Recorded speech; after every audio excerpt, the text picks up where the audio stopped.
नमस्कार मित्रांनो, मी शिरीष लहाडे.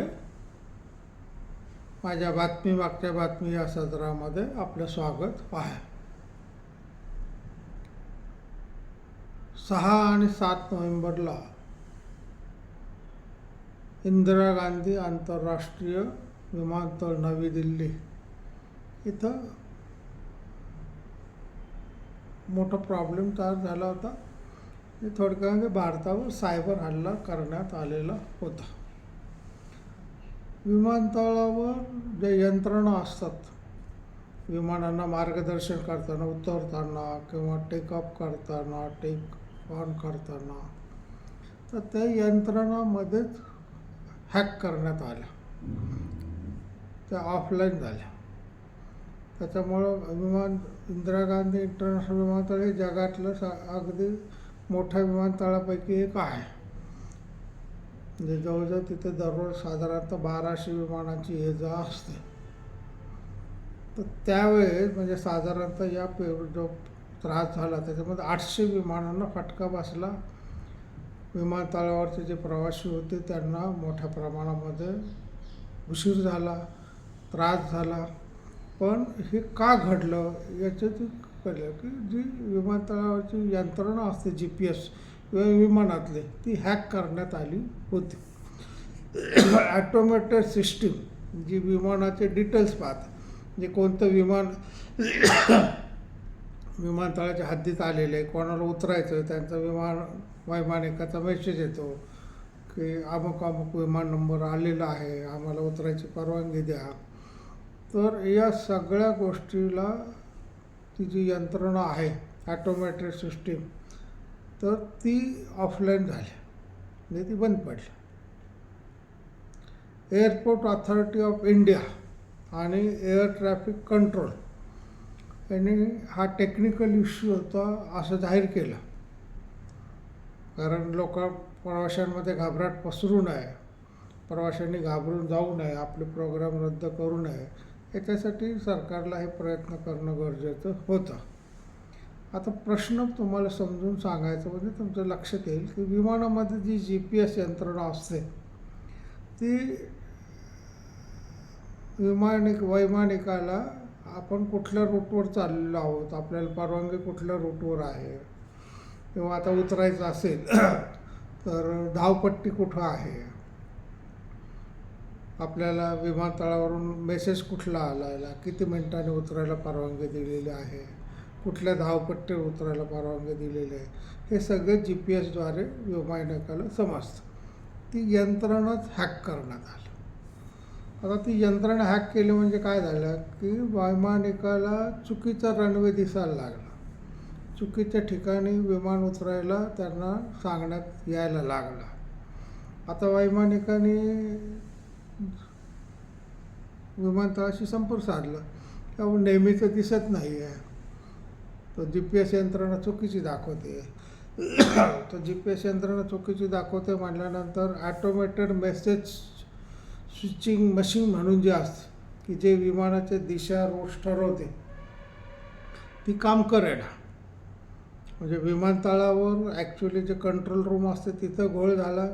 वैमानिकांना जे विमानामध्ये GPS सिस्टीम असते त्याच्यामध्ये सुद्धा प्रॉब्लेम निर्माण झाला. म्हणजे दोन्ही ठिकाणी प्रॉब्लेम निर्माण झाल्यामुळं काय झालं की वैमानिकाला दिशा समजेना, रूट समजेना आणि यांना पण गायडन्स देता येणार. आता ही सर्व सिस्टीम हॅक झाल्याने काय झालं तर मग सगळ्या विमानतळावर गोंधळ उडाला. सिनियर ऑफिसर्स आले, टेक्निकल आले, तोपर्यंत बरीच विमानं दिल्लीच्या आकाशामध्ये घरट्या घालत होत. मग त्यांनी वैमानिक सांगितलं की तुम्ही मॅन्युअल मोडवर या, GPS सिस्टीमचा आधार घेऊ नका, सिस्टम हॅक झालेली आहे. यांनी सुद्धा त्यांची जी विमानतळाची सिस्टीम होती ती मॅन्युअल केली आणि मग एकेका विमानाला गायडन्स देत किंवा तुम्ही आम्ही सांगतो त्या पद्धतीनेच विमानतळावर उतरा किंवा विमानतळावरून टेक ऑफ घ्या. त्याच्यामुळे खूप उशीर झाला, कारण ॲटोमॅटिक जे होतं त्याच्यापेक्षा मॅन्युअली करायला थोडासा वेळ लागणार. त्याच्यामुळं काय झालं की सर्व आंतरराष्ट्रीय विमानतळ जे होते इंदिरा गांधी इंटरनॅशनल एअरपोर्ट हे खूप डिस्टर्ब झालं. पण लोकांना सांगता पण येईना की बा असं असं झालेलं आहे, लोक घाबरून जातील. मग हळूहळू मॅन्युअल केलं, 24 तासामध्ये ते सिस्टीम दुरुस्त करण्यात आली. जे हॅक झालेलं होतं ते हॅक काढून टाकण्यात आलं. आता हे गुप्त ठेवण्यात आलं. पण त्याच्यानंतर आपले जे NSA National Security Adviser Ajit Doval यांच्या लक्षात हा मोठा प्रकार आला की हे आंतरराष्ट्रीय षडयंत्र आहे.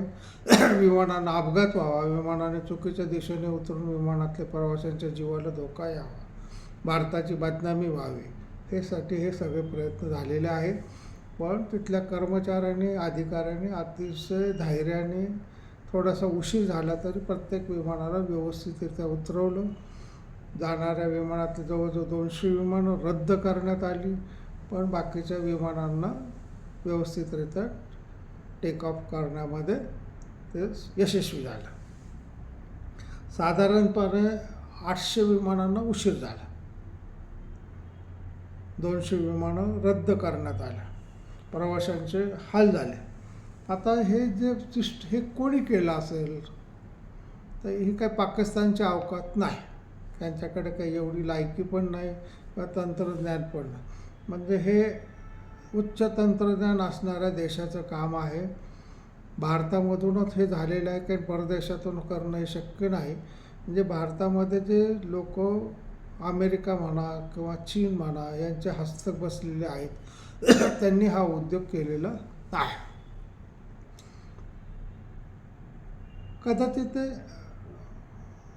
डीप स्टेटचं कारस्थान असेल की काही करून विमानानं अपघात केले, 1000-1200 माणसं मेले तर मोदी बदनाम होतील आणि त्यांना राजीनामा द्यायला लोक मग विरोधी पक्षवाले तयार होतील.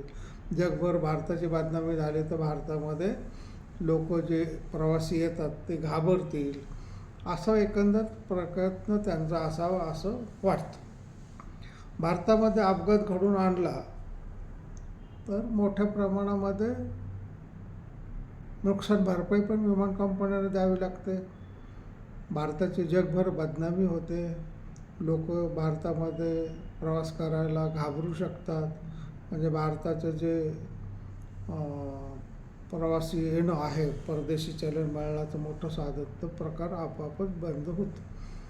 तर काही करून भारताची प्रगती रोखायची आणि भारताला बदनाम करायचं, याच्यासाठी चालत. आता मोदींच्या 11.5 वर्षाची जी कारकीर्द आहे त्याच्यामध्ये कुठेही कधी बॉम्बस्फोट झाले नाहीत.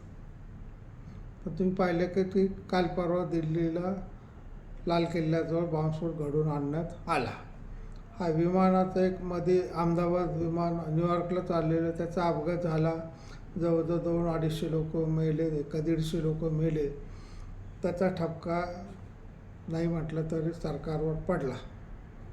मग आणखी ह्यावेळेस तर फार मोठा खरंच करणार की सगळ्याच विमानांचं जेवढे ते हवाई तळामध्ये येतील त्यांचं GPS हॅक करण्यात आलं.